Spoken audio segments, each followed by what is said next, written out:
Hi everyone. I'm a little behind in getting you last week's lesson, so I figured this is a good time to do it. I decided to change up the scenery. We're sitting in the living room today. Look at this lighting, even though it's pretty crappy outside. It's giving me some good lighting here. Decided to put on some spring earrings, and we're just gonna will the May to come. Will the May to come. Will the spring to come. We're gonna have like 5 more days of rain, but next week, starting Wednesday, is gonna be sunny, warm. It's going to be well worth it. So let's get to it. Last week, we talked about exploring reasons and risk for sexual activity. So it was like a throwback to the classroom. If you've ever been in Draw the Line or reducing the risk with one of us, you've probably had a similar conversation. But nonetheless, we had a good chat last week. We even got fancy and we learned how to share screen and did a PowerPoint and shared ideas. It was really cool. But here's a little recap of what we did. We talked about reasons young people choose to have sex. You know, even though everyone's quarantined alone in their homes, possibly at some point people are going to go back to normal life, according to the governor, pretty soon in the next couple of weeks. So this conversation may become relevant for people in the coming weeks, coming months, coming years. It's always good to revisit it and kind of see where people stand on these issues and what their opinions are. It's always good to take a look and assess where you stand, because it can help you communicate with other people about how you feel. So we talked about, literally the first question was, why do young people have sex? And some of the reasons we came up with were because they're curious, because of peer pressure, or the idea like, well, everyone else is doing it, so I might as well do it too. Because their partner wants them to, so pressure from their partner, because they love their partner and they want to show affection, because it's fun and they just want to prove something to someone else. What else did we say the other week? I think that was the majority of the reasons. There's plenty of reasons that we could have written down, but those are some of the ones that people came up with. So sexual feelings and attractions, they're normal and natural for people of any age, but particularly in your teenage years, starting to feel those things and experience those feelings.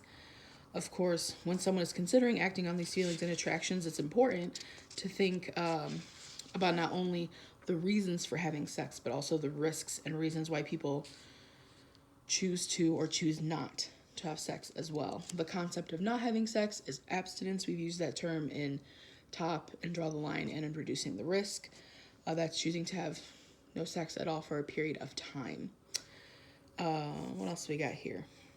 We talked about what were the physical health and safety risks, or what are they? What does that mean? What is a physical health and safety risk? And we discussed that something that poses a threat to your body in any kind of way. And then we asked, what are mental and emotional health safeties? Like, what does it mean to think about your mental and emotional health and safety? So it's anything that can harm you, harm your thoughts, harm your, you as a person, your spirituality, that's kind of like everything on the inside of you. And so it's still possible for that, even though that's not something that's tangible, like that you can touch, like your body.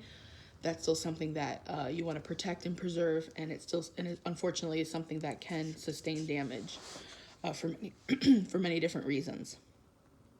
So we discussed a little bit about how does sexual activity impact our feelings, and does it complicate, does sex feel like it's more complicated than someone expects it to be? So do you ever feel that Miss Elsie can't talk. Does sex ever feel more complicated than someone expects it to? So we talked about kind of like the common pressures facing people and how there's a lot more to it than just making that decision. So then we picked a couple of those reasons and we kind of hashed them out a little further. So we talked about, for instance, we picked a reason why people choose to have sex, and we came up with the risks, the physical risks, and we came up with the mental and emotional health risks that are involved. So for example, we took the scenarios of, people choosing to have sex because it's fun, because they're curious, and because of peer pressure. And we said, what are some risks to physical health and safety? Like, if people choose to have sex because of those reasons, what are some risks that can come about because of that? So when it comes to physical health and safety, everybody listed the obvious, a pregnancy, STDs. But what else? We're like, think deeper, And somebody hit the nail on the head and came up with, what about consent? So that is an aspect of sexual encounters, making sure people have consent or permission, because that can lead to a risk of physical safety if somebody is not wanting or willing to have happen what's about to happen. So that's an example of a physical risk. And then when it comes to mental, emotional, and health and safety, what can happen if people engage in sex for certain reasons and to their mental and emotional health? Well, it could affect a relationship, the one that they're in. It can affect other relationships and how they interact with people. It can I'm trying to remember what else we said. I think those are the big ones that we hit, that it can affect how we interact with other people and our partners in our daily activities, but also can do damage to a person's mental health if they do something that they were not necessarily wanting to do or not sure they wanted to do. The feeling of regret came up, that somebody might decide, think, oh man, I wasn't too sure about that decision. At some point in that conversation, we also talked about the term coercion. So I wanted to highlight it. And they were saying, how's that different than getting consent? And coercion is kind of like when someone gets convinced to do something. So somebody says yes, but that person has to get asked multiple times maybe, or convinced, or somewhat manipulated, like, if you don't do this, then this, or if you loved me, you would, or, using pressure phrases to convince that person that is the thing that they have to do. So coercion is also not okay, forcing somebody or making someone feel like they have to do something because they have to. So those are like the gist of the conversations we had, obviously in more length because there was more people than currently me and you just chatting. Some things to reiterate that I'm sure you've heard me, Miss Alicia, Miss Tyra, a bunch of us have said to you about if someone is abstinent. Where am I? Miss Elsie's all over the place today. We've talked about reasons teens choose to have sex, but let's talk about teens who do not.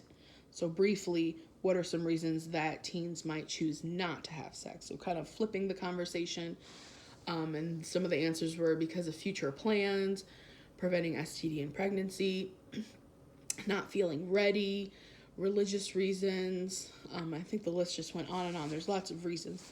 So we discussed that there's lots of reasons why people might choose to have sex, lots of reasons why people might not. The concept, if someone has had sex before, can they decide to say no? And that answer is yes. Just because a person has previously decided or consented to it does not mean that they can't say no at any point. What communication skills would be necessary to communicate about sexual activity? Throwing it back to the classroom, refusal skills, how to say no if that's something that someone wants to do, saying no and meaning it. Delay tactics. So if you are not sure in the moment what you want to do, kind of coming up with an excuse, finding a way to get out of that scenario, and then responding later when you feel safer or more able to. I forgot what else we said. Oh, and healthy, talking about in terms of healthy relationships, we've done relationship CPR, communicating your boundaries and your intentions, planning. So if anything romantic's about to happen in a relationship, that's something that people should plan on and talk about, because if you don't talk about it and plan on it, oftentimes it comes up, kind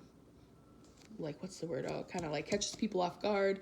People get caught up in the heat of the moment, and then if they're not prepared and they don't have protection, then it's really hard to know where to go from there, and people can end up having unprotected sex.